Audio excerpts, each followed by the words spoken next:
In this third video of our leasing series, we're going to discuss steps 5 and 6. Step 5 in the process, we will learn how you can properly screen your prospective residents effectively and efficiently. We are then going to cover step 6, which explains how lease agreements work and why you will need to pay very close attention to this process.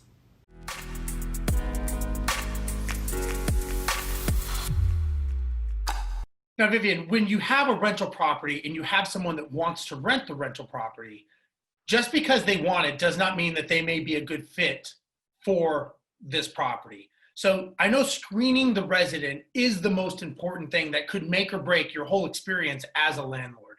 So let's talk a little bit how Mynd does the screening of the residents and the criminal background checks for the tenants.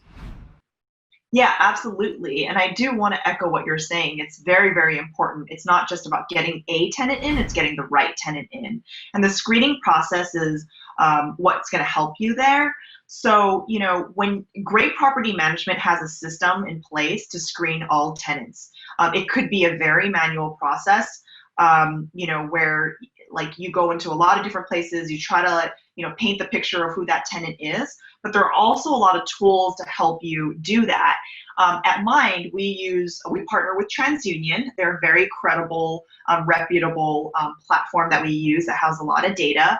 And with Transunion data, what Mynd does specifically is we create what we call like a resident score, which basically is an indication on the likelihood a resident will be evicted or default on rent based on a lot of different kinds of measures.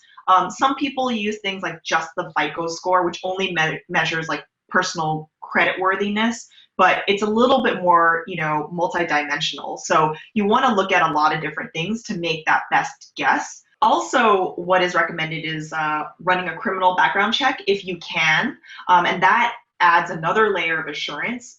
One thing I do want to point out is that in some locations, running a criminal background check is actually illegal. So it's really important as a landlord and an owner of rental properties that you're in compliance, because you could be caught in a very expensive lawsuit. And good property management partners will always understand the laws and regulations to make sure that you're in compliance. I know here at Mynd we have legal counsel, and so everything around the regulations that are local is taken into consideration. But going back to screening tenants, the more you screen, the better, because what you want to do is have the highest quality tenant living in your property who's going to take care of your property and pay rent. Okay, Vivian, so now that a renter has actually seen the property, let's say that they want to actually sign the lease agreement. What is that process? What happens next? Yeah, it's a very smooth process. A great property manager will always follow up very immediately. That's what Mynd does, and the follow-up is pretty automated, and they'll be sent, an application. They do everything online.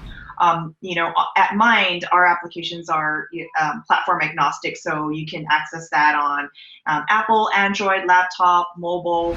A lot of millennials right now, they're all on doing everything mobile. So I think that's really huge to be able to make that process like frictionless, as I say, seamless. So they submit everything online. There is a person there to help them with any questions along the way, etc. But to make that process seamless is very important, because sometimes, renters just like, oh, I like this property, but I'm not ready, or this and that, and you don't know what other property they're going to be looking at in the interim. But if you're right in front of them at the right time, get them through the process, they already have like a great experience already. So, digital leasing is really key to the next step in the process. Yeah, and again, making sure that the ease of use is really what we want. This is a today's society. Everybody wants something done right away. So being able to give them that ability without having to wait and fax in a rental application and maybe wait for this and that, the fact that we can do this immediately and instantaneously on the spot, that's when you're going to get someone who wants to rent a property, because people make they make buying decisions on emotions, and then they back it up with logic. So the fact that they're emotionally charged when they see the property, that's when we want them to fill it out right there, because we don't want them to leave that property, go to another property, and maybe that one has the ability to do what we just said, and then you may have lost the renter. And again, minimizing vacancy is really what's key here. Today we looked at the screening process as well as preparing your lease agreements. These are some of the last steps in the process of leasing your home. But you also have to look out for potential fraud during this process, and then let's get the residents officially moved into your property. These are the steps that we're going to cover in the next video of the leasing process and how you can avoid vacancy. If you want to learn more, go to our website at mind.co. It's MYND.co. Thank you for watching.